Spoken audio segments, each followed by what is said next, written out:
Stretching 5.5 kilometers into the Arabian Gulf lies the most audacious engineering project the world has ever seen. Palm Jumeirah is so vast it can be seen from space. Built only from sand and rock, threatened by earthquakes, violent storms and erosion from the sea, it's remarkable that Palm Jumeirah exists at all. If God had wanted an island in the shape of a palm tree in the ocean, he'd have put one here. Engineers must race against time and battle constantly with the forces of nature. This is a megastructure they thought could never be built.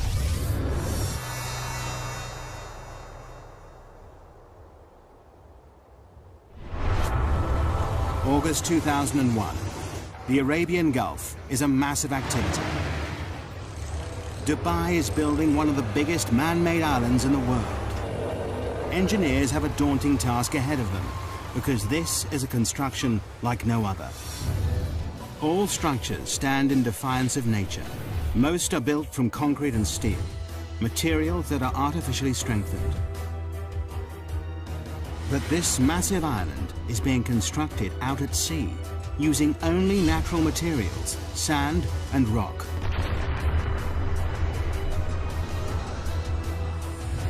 And both start eroding the moment they hit the water. For project manager Bob Berger, it's a daunting task. Any construction is in defiance to nature, and this is an extreme example of that. Every day, we're trying to prevent the destruction of what we built. The Middle East, Dubai, the jewel of the Arab world. A kingdom built on the profits of its oil reserves. This tiny emirate, twice the size of London, is one of the richest places in the Arab world. But it hasn't always been like this. 50 years ago, Dubai was a trading town built on a creek. Over half a century later, it's been transformed. Now it's famous for gold, trade, and oil. But there's a problem on the horizon. By 2016, the oil will have run out. It'll mean disaster for the economy. Dubai must find a new source of income.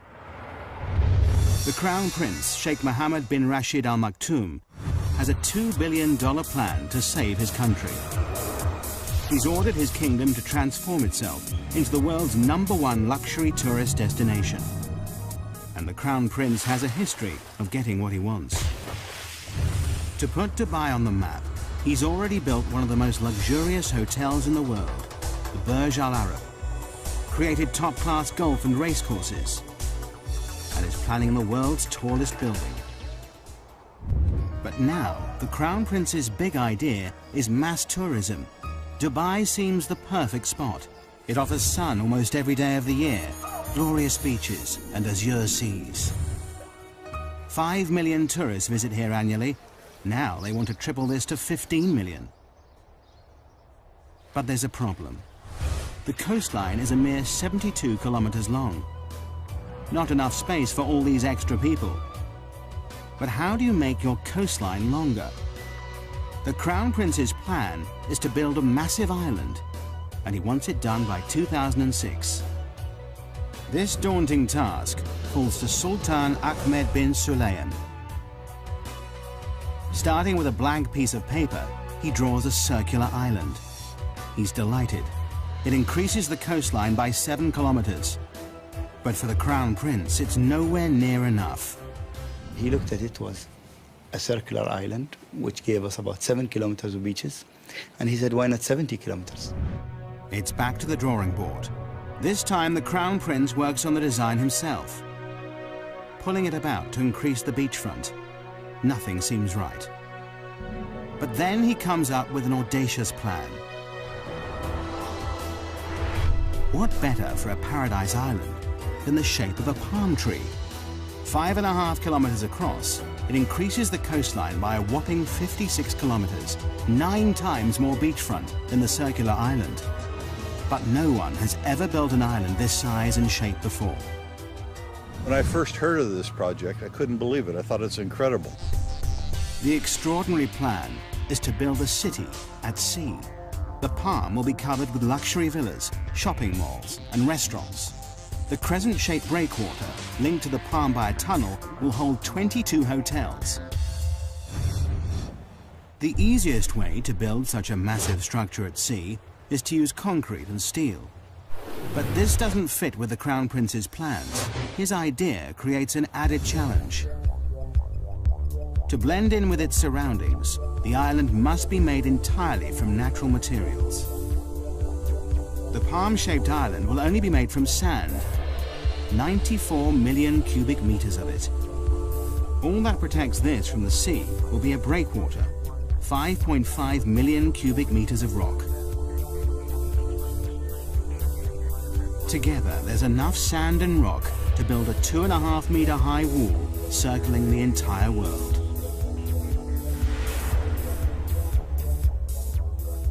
This may be the only place in the world where something like this could be done, to have the vision and then the courage to carry it through. To make this audacious plan a reality, Dubai needs the best engineers on the planet. A worldwide search leads to Northern Europe and Holland.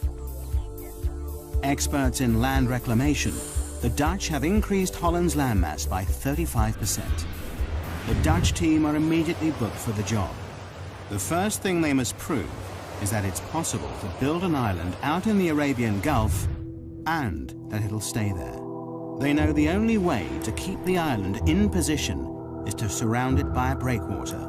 But just how big does this sea defense need to be?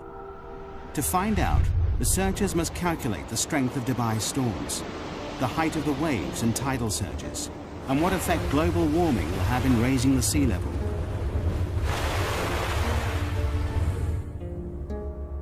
The biggest fear for all coastal engineers are massive freak waves. These waves build up over long distances, pushed by persistent winds and large currents. They destroy nearly everything in their path. But the island builders are lucky. The research team has worked out that the Arabian Gulf is the perfect place to build this megastructure. On average, the Gulf is only 30 meters deep, and it's only 160 kilometers wide. It's too short and too shallow for catastrophic waves to build up. But the team know they will get Shamal storms. Every winter, these intense northerly storms bring high winds and 2-meter waves that will batter the structure. Researchers must also factor in the worst-case scenario, the storm that hits once in 100 years.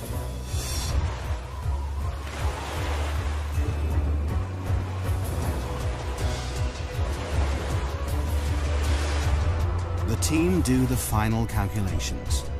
To protect this fragile island, the breakwater must be at least 3 meters high above the waves and 11.5 kilometers long. But just when the engineers thought they were ahead, they're given another challenge. The developers in charge of this megastructure want to start construction immediately, before the research is complete.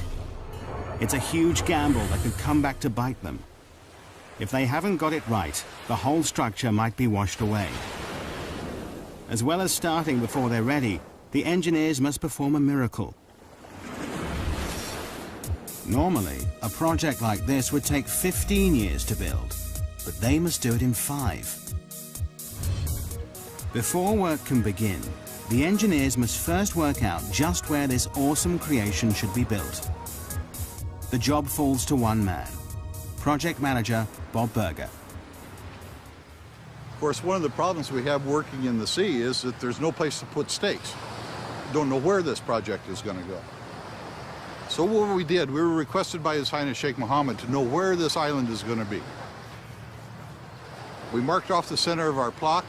I stood there, the very first one, right in the edge of the water. My arms down the beach each way, closed my eyes. This is the center line of the project. An engineer puts stakes in that line, and that became the center point of the entire project, just like that. August 2001, the breakwater construction team take to the sea. They've only 2 years to build this massive 11.5-kilometer sea wall. But just as they get started, disaster strikes. September the 11th, 2001. The World Trade Center in New York is attacked in a brutal act of terrorism. Overnight, tourism to the Middle East stops. But work has already started on the Palm Island. Will millions of dollars and months of research all be in vain? September 2001. In the wake of terrorist attacks in the United States, travel abroad halts abruptly. Fear and panic spread. People are too frightened to travel, particularly to the Middle East. It could have disastrous consequences for Dubai's ambitious plans. Work has already begun on building one of the biggest man-made structures in the world, a giant palm-shaped island that'll transform Dubai into a world-class holiday destination. The massive 11.5-kilometer breakwater is under construction. Both the breakwater team and the Palm Island team are assembled to make the dream a reality. But 9/11 throws the plans into turmoil. The 1,200 foreign engineers fear their lives could be in danger. They make contingency plans to leave the country. In the meantime, they're advised not to go into Western hotels and bars. Business slumps. Beaches are empty. Restaurants deserted. No one wants to be here. For 3 months, Dubai grinds to a halt. The sun is setting on the Middle East's tourist industry. But the job must carry on, whatever the political climate. The oil reserves are running out. The Crown Prince stands firm. The developers are now committed to the build. Millions of dollars have been spent hiring the world's top reclamation engineers. They've worked on huge projects, like Hong Kong's Cheplak Kok Airport, Holland's North Sea Wall, and Singapore's industrial centre. But no one has reclaimed a structure this size or shape before. By November 2001, the race to build this megastructure is really underway. 9 barges, 15 tugboats, 4 dredgers, 30 heavy land-based machines, and 10 floating cranes are needed to construct the massive seawall. For the breakwater team, their first step in this awesome challenge is to build up the sea floor. 3 massive dredgers take up a thin layer of sand from the barren seabed nearby. Then they dump this sand in a layer up to 7.4 meters thick. This must be done while the sea is at its calmest. To keep it in place, barge loads of rubble are dropped on top of this. This bed of rock will raise the breakwater from 4 meters below sea level to 3 meters above. It's the beginning of the sea defense, without which the island cannot exist. The sloping layers take out the force of the waves as they hit the wall, but the sand and rubble layer is only the base, the core of the breakwater. What really creates the protection is the outer armor. For this, engineers need vast lumps of rock.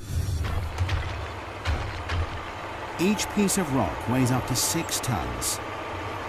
It's these massive boulders that will protect the fragile island from the destructive force of the sea. But sourcing enough rock is an enormous task.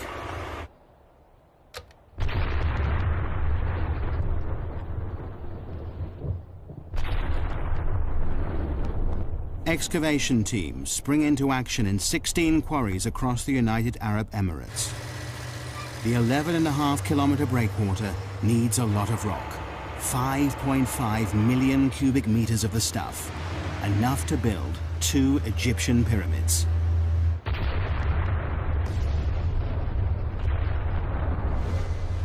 Rock is blasted out of the mountains night and day.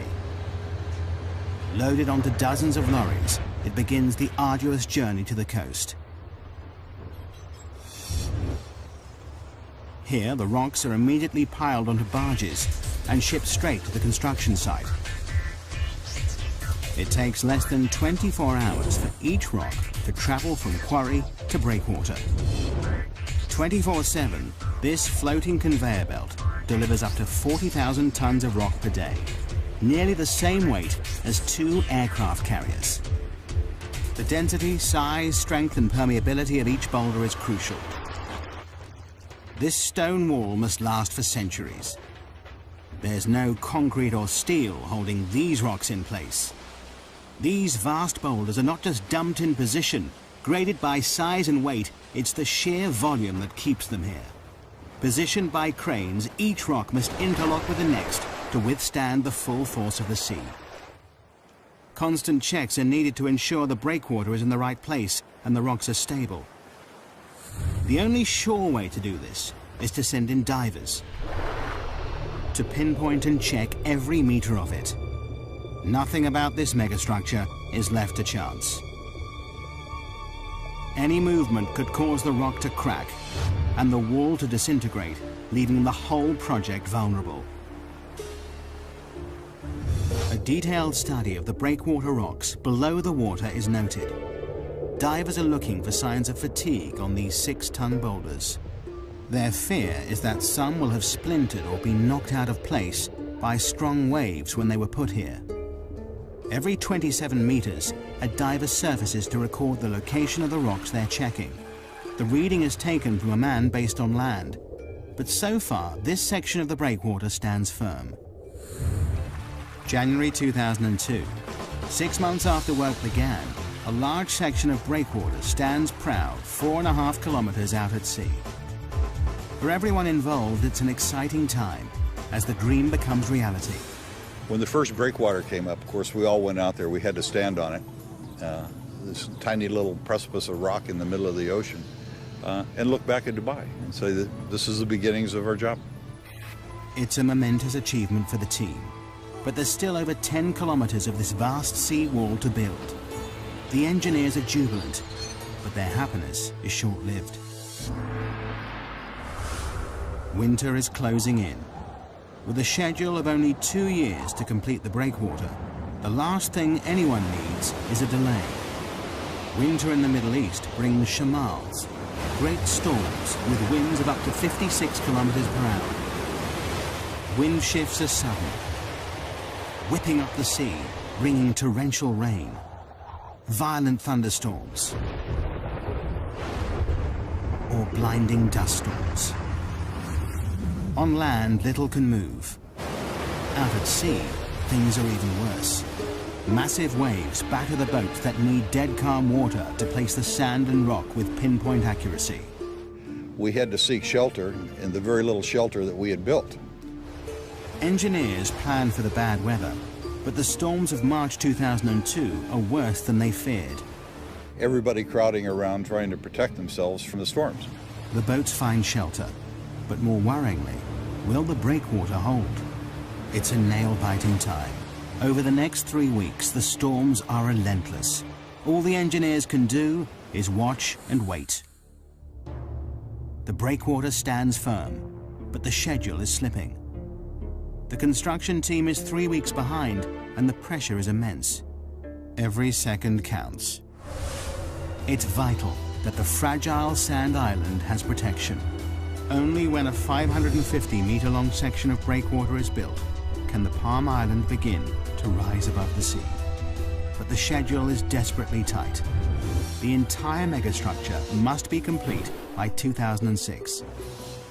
They have 2.5 years to create the island and breakwater, and just 2 years to build the city on it. The only way to meet the deadline is for both the breakwater and the island to be built at the same time. It's not an ideal situation. It will mean that throughout the build, the Palm Island will have the bare minimum of protection from the sea. But the engineers have no choice. The deadline is set. While the second team building the island wait for the protective breakwater to be built, they keep ahead of schedule by laying the sand foundations below sea level. But now, 8 months after construction began, they are desperate to break the surface. Finally, April 2002, the first 550-meter section of the breakwater rises 3 meters above the sea. At last, the builders of the Palm can step up the action and bring the island above sea level for the first time. To complete this massive island, Team 2 has the awesome task of finding 94 million cubic meters of sand to create their island, enough to cover the whole of Manhattan 1 meter deep. It's an enormous job in itself, but finding the right sand is an added headache. Dubai has more sand than it could ever need. But there's a problem. Desert sand is the wrong material for the job. It's too fine. The particles won't cling together. It means that the vast sand island would simply wash away. The engineers must look elsewhere. The best sand for the job is found 6 nautical miles out at sea. This sand is much more suitable. It's coarse, packs densely, and is more resistant to wave impact. They will dredge sand from the Gulf seabed. And there is an added benefit. The dredgers will spend less time transporting the material to the construction site. In just 3 hours, a dredger travels to and from the site, scoops up the sand, and sprays it into position. It works a 5 square kilometer area, dredging up the top meter of the sea floor. It takes less than an hour to fill the 8,000-ton tank with sand. The sand is then pumped through a pipe and sprayed into place at 10 meters per second, enough to fill an Olympic swimming pool in 4 minutes. The process is called rainbowing. The island construction team work round the clock to keep to the tight schedule. Night and day, the island grows bit by bit. The rainbowed sand builds into a sandbar, rising up to 4 meters out of the water. But for the engineers, there are mixed feelings. Is the shape of the island progressing as planned? There's great excitement, and there was great anticipation and a little bit of fear. Is it in the right place? With doubt cast over the construction, Dubai has a trick up its sleeve. 676 kilometers up in space. Dubai has access to the only privately owned satellite in the world. It's so powerful, it rivals those of the Russian and US military. The satellite, IKONOS, orbits the Earth, taking pictures that prove the island is totally on track, so far. It also means the Crown Prince can keep a close eye on his pet project. August 2002, a year in, and the island team is ahead of schedule. 8 kilometers of the breakwater stands firm. 8 palm fronds break through the azure seas. But it's a grueling and difficult process. Rainbowing is a common operation in land reclamation. But this is no ordinary reclamation project. There is no mold for the palm shape and no fixed points to get bearings from. The unique shape makes it a nightmare to build because the whole design relies on accuracy. This enormous structure has 56 kilometers of waterfront and almost all of it is curved. To make things more difficult, it's impossible to tell from the ground if the sand is falling in the right place. The only way to complete this task is to use state-of-the-art technology. Prior to GPS, we couldn't have done this job. There are only 2 straight lines in this project. All the rest of them are curved. It's all down to a team of 5 men who walk the perimeter of the island every day as it takes shape. It's grueling work. Summer temperatures reach a searing 48 degrees Celsius. Humidity, it's 95%. With heavy packs strapped to their backs, these mobile receivers create a grid reference for the island. Receiving signals from space and a fixed position on land, the height and position of the sandbars is recorded. With these coordinates, dredgers can sail into the exact position and rainbow the sand with pinpoint accuracy.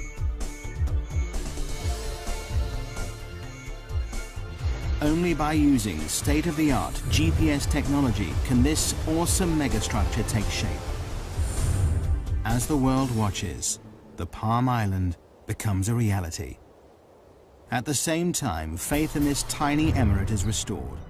Post 9/11, Dubai emerges as a safe haven in the Middle East. The beaches fill up again. Business resumes. The Crown Prince's gamble to continue construction has paid off. But there is still a deadline to meet. The island must be built by 2006. Coordination between the 2 teams, one building the breakwater and the other reclaiming the sand island, is crucial. If they don't work in perfect synchronicity, the whole project could be thrown into jeopardy. If the breakwater progressed too quickly, it would cut off access for the reclamation contractor. If the reclamation went too quickly, then it would be at risk for the storms. We couldn't let one get ahead of the other in any way. It's a delicate balance. But a year into the project, and incredibly, work is on schedule. Against all odds, the Palm Island rises above the waves, protected by the ever-increasing sea wall. It's a symbol of engineering achievement. But the engineers' biggest challenge is still to come: how to make the island safe to build on. The majestic Palm Island is only made from sand. But sand is unstable and highly susceptible to the movement of water around it. It also takes time to settle before it's strong enough to build on. But this awesome structure will support a city of 120,000 people, and their safety relies on firm foundations. This massive sand island must be made rock solid. But how? October 2002. Dubai is building the world's most audacious engineering project in the Arabian Gulf. A 5.5-kilometer island in the shape of a palm tree, made entirely out of natural materials. A year into the build, and 2/3 of the breakwater is complete. 8 kilometers of massive rocks piled 3 meters above the waves, backed by 200 meters of beach that will eventually carry 22 hotels. Behind this sea defense, the first 9 palm fronds made of sand rise above the water. Dredgers spray sand from the seafloor, a process called rainbowing, to create the first half of the 5.5-kilometer island. But building a man-made structure in the middle of the sea with only rock and sand throws up challenges every step of the way. The team constantly battle with nature as the sea erodes the work they do. We worried initially that we could actually do it, that we could place the sand where it should be, that we could place the rocks where they should be. The teams now race to finish the project. But then the engineers discover a problem that could put the whole project in jeopardy. The decision to start construction before completing the research has finally caught up with them. Coming in or going out. The sea is not circulating around this massive megastructure as they planned. The tides are not flushing the system properly. Clean water is not moving fast enough round the inner waterway. The water is in serious danger of becoming stagnant. People have paid millions for a piece of this paradise island. Green, fetid water is not going to work. A solution must be found, and fast. Changes must be made to the design. But all the time, the Palm Island is taking shape to the original plan. Further tests are run on the computer. Luckily, the solution is found just in time, and it's simple. The seawall must have 2 breaks in it. 2 4-lane bridges link the sections of the breakwater. These 2 openings mean enough fresh-flowing water can get into the system. Twice a day, the tide enters the structure, pushing clean water around the fronds. Over 2 weeks, the entire waterway is replenished. But there is always a fear it may return. Environmentalists now test the water every day to check that the system is working. The return of algae and stagnant water is something they can't allow. With the water quality assured, the project is back on track. Teams race to finish the structure. 7 dredgers rainbow the sand, creating the last few palm fronds. Floating cranes lift the final rocks into place. By August 2003, the breakwater is complete. An awesome 5.5 million cubic meters of rock now holds back the full force of the sea. 2 months later, in October, the island reclamation is finished. 94 million cubic meters of sand have been pumped into the Arabian Gulf to create the perfect palm shape. In just over 2 years, the Palm Island has finally risen from the sea. The deadline has been met just on time, and phase 1 of this monumental engineering challenge has been accomplished. There is still a very long way to go. Phase 1 is only the completion of the foundations. Now to fulfill the Crown Prince's dream. 4,500 houses and apartments, hotels and shopping malls must be built along the waterfront. This sand island must support an entire city. But here lies the next major problem. Sand is not easy to build on. Because the sand has been sprayed into position, it's loose and uncompacted. We get the material for the islands dredged from the seabed, which means that all the fine materials are already cleansed from the sands. You can drive on it within a couple hours after you reclaim it. However, it's not satisfactory to build on. But a strong base is vital to support this city at sea. Before construction can start, engineers must find a way to compact the sand to make it firm. In theory, the idea is simple. All we have to do then is compress the top layer. As you can see, when you press down, very little displacement, except straight down, nothing to the side. That gives us a firm surface to build on. But in reality, the engineers are working with an area spread over 5 square kilometers. Over time, the sand will compact naturally, but this will take years. And time is something the engineers don't have. Construction of the infrastructure must start immediately. As if the schedule wasn't pressure enough, there is another, more important reason why the foundations of the city must be made extra strong. Dubai sits just on the edge of a major earthquake zone.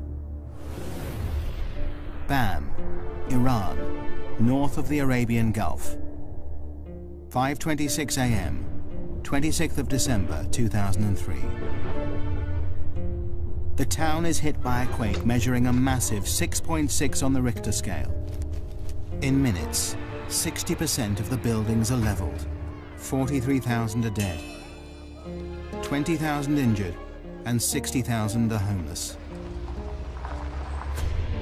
Following this, multiple quakes hit Dubai 480 kilometers across the Arabian Gulf. It's a wake-up call to the Palm Island project. If the epicenter hit Dubai, it could spell disaster. Should an earthquake come through the area, the sand might lose its cohesiveness down deep.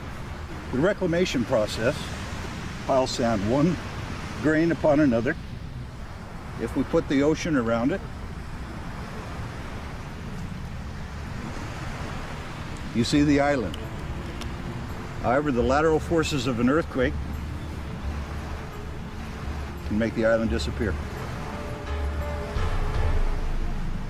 This terrifying phenomenon is called liquefaction. It happens when a quake shakes the Earth's surface, causing sand particles to move.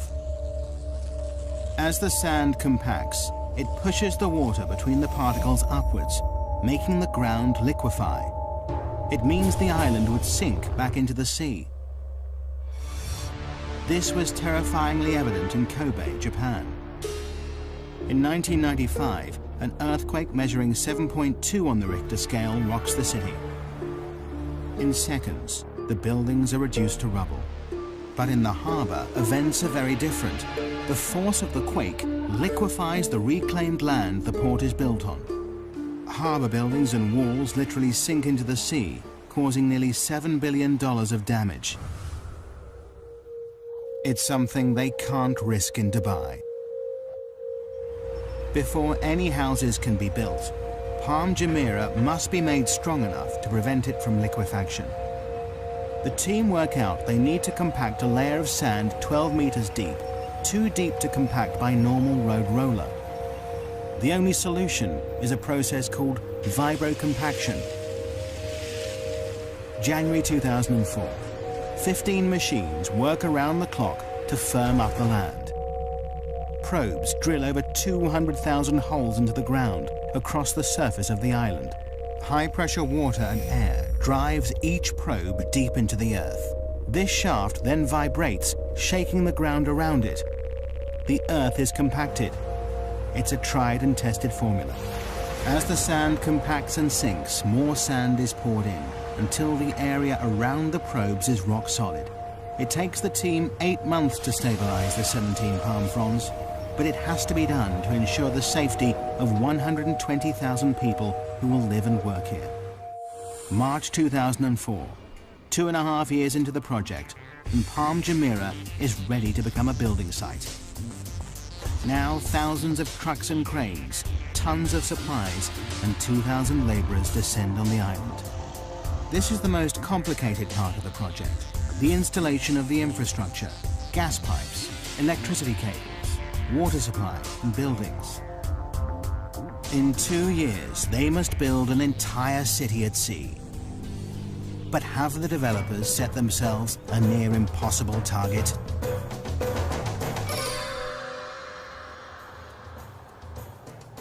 January 2005. One of the world's biggest man-made structures has reached a critical stage. After 2 years, the island foundations rise out of the sea. Now engineers turn their attention from sand and rock to concrete, glass and steel. They're building an entire city out at sea in just 2 years. Nothing like this has ever been attempted before. For project manager Scott Hutchinson, building the apartments is a massive logistical nightmare. I've probably worked on 3 or 4 other billion-dollar projects before, but this is without a doubt the biggest and the most complex that I've ever seen. And I can't imagine other projects being any more complex than this. 850 buses ferry the 40,000-strong Asian workforce on and off the island in 2 12-hour shifts. They'll work in grueling temperatures of up to 48 degrees Celsius. As well as thousands of people, millions of tons of concrete and steel are shipped in from around the world and driven onto the Palm. 51 different contractors build houses, roads, canals, shopping centres, sewage plants, and each part of the jigsaw must meet the next perfectly. To stay on schedule, all the materials must arrive on site exactly on time, and they will go to any lengths if they don't. If material isn't showing up from overseas, you put somebody on the plane and fly the guy out there to get it done. You don't wait, you don't sort of react, you just get out there and try and be proactive, because otherwise a job this size never gets done. Supply is not the only problem. Installation of the utilities and pipelines is a massive headache. Miles and miles of gas and water pipelines need to be laid across many different parts of the construction site. Munir Haidar, head of the technical team, knows that on a job this size, a good plan is vital. It's not that there is no plan, there is a plan, but you have to monitor and adjust this plan on a daily basis because it changes every day. Since the island's launch in 2001, it's changed beyond recognition. Originally, Palm Jumeirah was designed to house and service 60,000 people. But by 2004, developers realized the public loved the idea so much, they doubled the capacity. Everybody's changing their requirements, and you have to learn to react very quickly to that. And in Dubai, things move quickly. The pressure is on. Incredibly, when the Palm was first released to the public, all the houses sold in 3 days. The most expensive go for $1.2 million. David Beckham and the England football team are amongst the owners. Now, 3 years on, the residents want to move in. There are over 1,800 villas to build on the palm fronds, enough to stretch the Champs-Élysées in Paris 14 times. The delivery date looms nearer, and many of the houses are still at ground level. The schedule is slipping, but the Crown Prince has promised the world a luxury location by 2006. The deadline must be met. To add to the pressure, the design of the palm trunk gets more elaborate every year. This 1.6-kilometer stretch will carry at least 8,000 villa and apartment complexes, 220 shopping malls and restaurants, and the developers are still threatening more. A new plan is the 36-story Palm Tower, more space for shops, restaurants, and 450 deluxe apartments. But all this extra development comes at a price. The deadline for the trunk has slipped to 2008.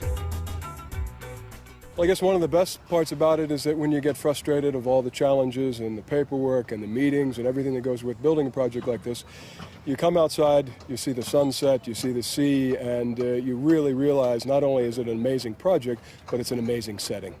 But this awesome setting creates hidden problems for the engineers. With Phase 1 complete, the island reclaimed, the Palm now faces its biggest enemy, the environment. Nature will permanently try to destroy anything built in its way. The bigger the megastructure, the bigger the problem. From the start of construction, there has been one issue engineers know they will face: the problem of erosion.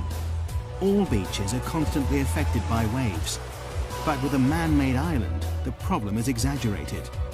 These beaches are not naturally replenished with sand by the sea. If nature won't do it, someone has to. Otherwise, the whole island will be washed away. Only now the island is complete can they see the full extent of the problem. Engineers have studied every meter of the Palm's 56-kilometer coastline, analyzing the effect the waves have on its shape. The results show the sand is gradually being washed away in some places and built up further along the structure. Left unchecked, the beaches will no longer be straight, and Paradise Island will fail. But the engineers are confident that through constant maintenance, they can keep the intricate palm shape. Just when the developers think they've cracked the problem, an even bigger dilemma rears its head. Beach erosion is also affecting the Dubai coastline on a much bigger scale. Dubai is famous for its beautiful beaches. Could the success of the megastructure cause the mainland's downfall? Normally, the currents evenly push the sand along the coastline, keeping the beach straight. By building a massive structure so close to the shoreline, wave movement in the area has altered. The current is changing the shape of the coastline. In some places, sand is deposited, extending the beaches out to sea. In others, the beach is eroded away. And initial research shows some worrying facts. In some places, the shoreline could be eroded by 5 to 10 meters per year. Eventually, it could destroy mainland resorts, property, and roads. In time, the coastline will settle down. Nature and the structure will learn to live with each other. But this may take years. In the meantime, the developers have bought a dredger. This will suck up the sand where it is built up along the coast and deposit it in the areas suffering from erosion, returning the coastline to its original shape. Dubai's beaches are safe, for now.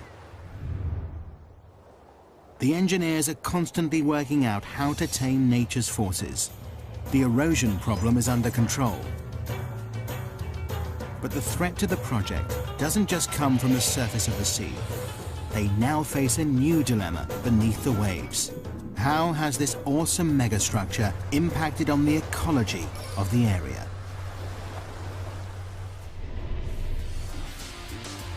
August 2005. 4 years after the Palm project started, this audacious island stamps its mark on Dubai's coastline.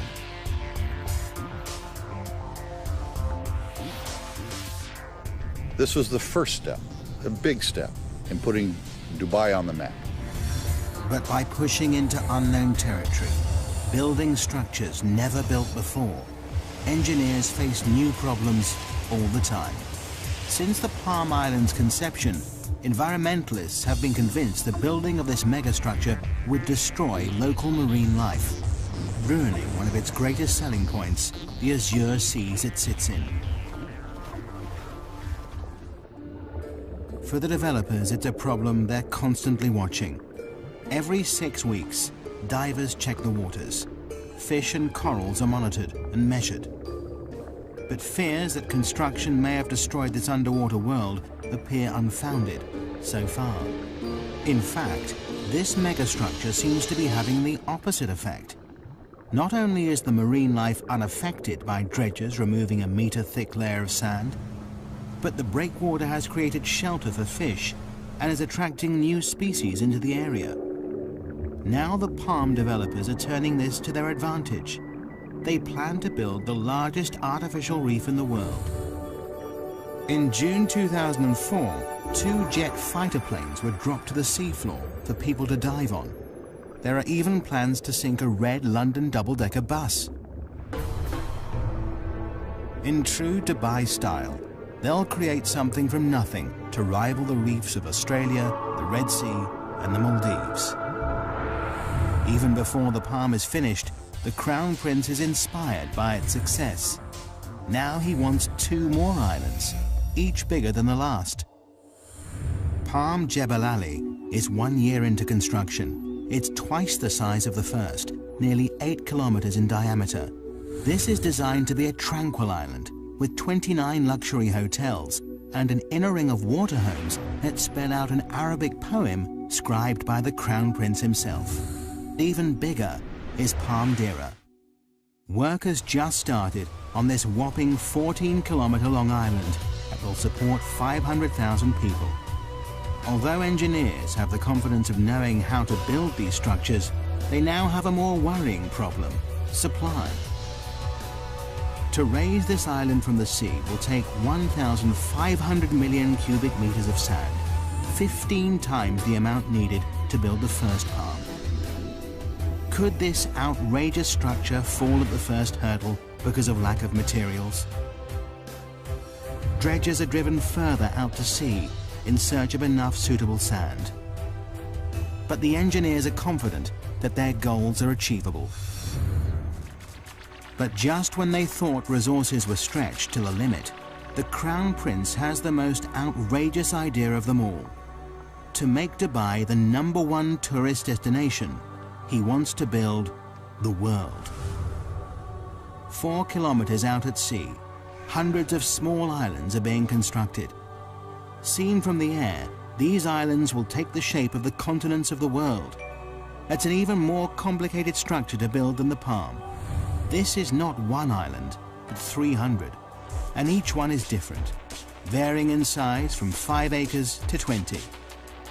The deadline for these exclusive private islands is 2007.